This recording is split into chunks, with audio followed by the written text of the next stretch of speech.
Baru-baru ni kita dikejutkan dengan satu kejadian 2 murid maut di rempuh Honda Jazz yang langgar lampu merah.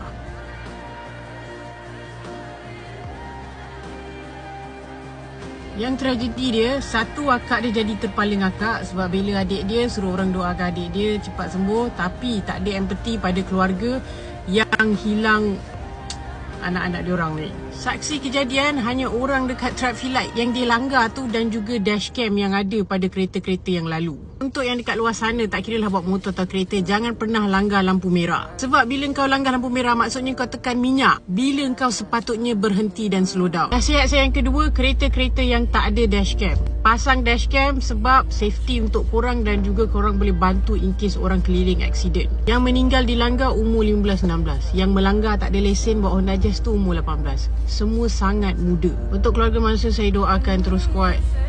Yang lain, bawa kereta, jangan langgar lampu merah. Nak racing, pergi track. Tak ada duit main track, jangan race. Daripada kau membahayakan orang sampai meninggal.